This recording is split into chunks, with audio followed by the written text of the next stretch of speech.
100 ദിന കർമ്മ പരിപാടികളുടെ ഭാഗമായി ചെറുപുഴ ഗ്രാമപഞ്ചായത്ത് ഹാളിൽ ദുരന്ത നിവാരണ പരിശീലന പരിപാടി സംഘടിപ്പിച്ചു. ഈ വാർത്ത നിങ്ങൾക്കായി അവതരിപ്പിക്കുന്നത് പടിഞ്ഞാത്ത് ഗോൾഡൻ ഡയമണ്ട്സ്, ചെറുപുഴ, ആലക്കോട്, പാടിയൊട്ടിച്ചാൽ. വനിതാ ശിശുവികസന വകുപ്പ്, ജില്ലാ വനിതാ ശിശുവികസന office Kannur, district Sankalp hub four empowerment of women എന്നിവയുടെ ആഭിമുഖ്യത്തിൽ 100 ദിന കർമ്മ പരിപാടികളുടെ ഭാഗമായി ചെറുപുഴ ഗ്രാമപഞ്ചായത്ത് ഹാളിൽ ദുരന്ത നിവാരണ പരിശീലന പരിപാടി സംഘടിപ്പിച്ചു. Cherupuzha panchayat president KF Alexander ഉദ്ഘാടനം ചെയ്തു.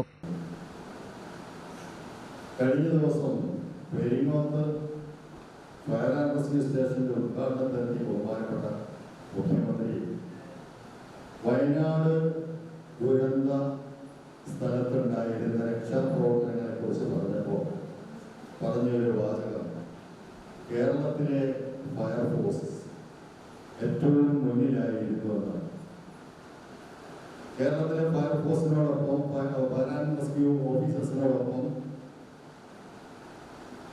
സിവിൽ വോളണ്ടിയേഴ്സ് മിക്കവാറും എല്ലാ സ്റ്റേഷനുകളിലും പുരുഷ വനിതാ സിവിൽ വോളണ്ടിയേഴ്സായി ഒരു 19 പേര് വെച്ചിട്ടുണ്ട്.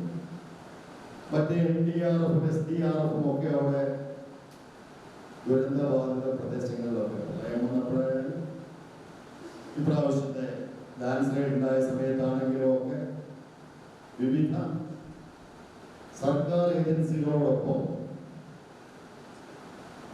നിരവധി ആളുകൾ, 100 കണക്കിന് ആളുകൾ, സന്നദ്ധ പ്രവർത്തകർ എത്തിച്ചേർന്നു. Standing committee chairman M. Balakrishnan അധ്യക്ഷത വഹിച്ചു.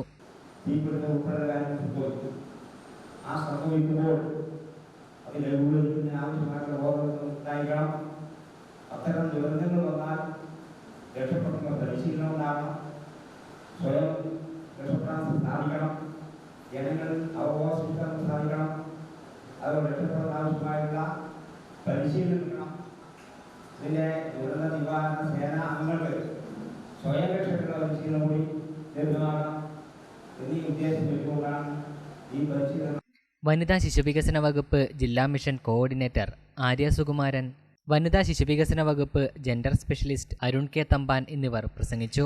Peringome fire station senior fire and rescue officer KC Sherin Babu, Joseph എന്നിവർ ക്ലാസുകൾക്ക് നേതൃത്വം നൽകി. സംഭവിക്കുന്ന സമയത്ത് നമുക്ക് പെട്ടെന്ന് എത്തിപ്പെടാൻ വേണ്ടിയിട്ടും അതുപോലെ തന്നെ അതിനോട് കൂടിച്ചേർന്ന് പ്രവർത്തിക്കാൻ വേണ്ടിയിട്ടുള്ള ഒരു സംവിധാനമാണ് സാധാരണ രീതിയിൽ പഞ്ചായത്തുകളിൽ അല്ലെങ്കിൽ മുനിസിപ്പാലിറ്റികളിൽ ഉള്ള രൂപീകരിച്ചുള്ള ERP-കൾ, എമർജൻസി റെസ്പോൺസ് ടീം പഞ്ചായത്തിന്റെ കീഴിലുണ്ടാവും, ഓരോ പഞ്ചായത്തിന്റെ കീഴിലുണ്ടാവും. അപ്പോൾ നമ്മുടെ ഈ പഞ്ചായത്തുകളും അതുപോലെ തന്നെ ഈ സ്ഥാപനങ്ങൾ സാധാരണ ഒരു വാർഷിക റിപ്പോർട്ട് അവതരിപ്പിക്കുന്ന സമയം തന്നെ നമ്മൾ ദുരന്ത നിവാരണത്തിനെ പറ്റിയുള്ള ഒരു റിപ്പോർട്ട് സമർപ്പിക്കണമെന്നാണ് സർക്കാരിന്റെ നിർദ്ദേശം. ജില്ലാ ദുരന്ത നിവാരണ അതോറിറ്റിയുടെ സഹകരണത്തോടെ നടന്ന പരിശീലനത്തിൽ ജനപ്രതിനിധികൾ, കുടുംബശ്രീ ഭാരവാഹികൾ, അങ്കണവാടി പ്രവർത്തകർ, ജാഗ്രതാ സമിതി അംഗങ്ങൾ, തൊഴിലുറപ്പ് മേറ്റുമാർ എന്നിവർ പങ്കെടുത്തു. ഇന്ത്യയിലോ അല്ലെങ്കിൽ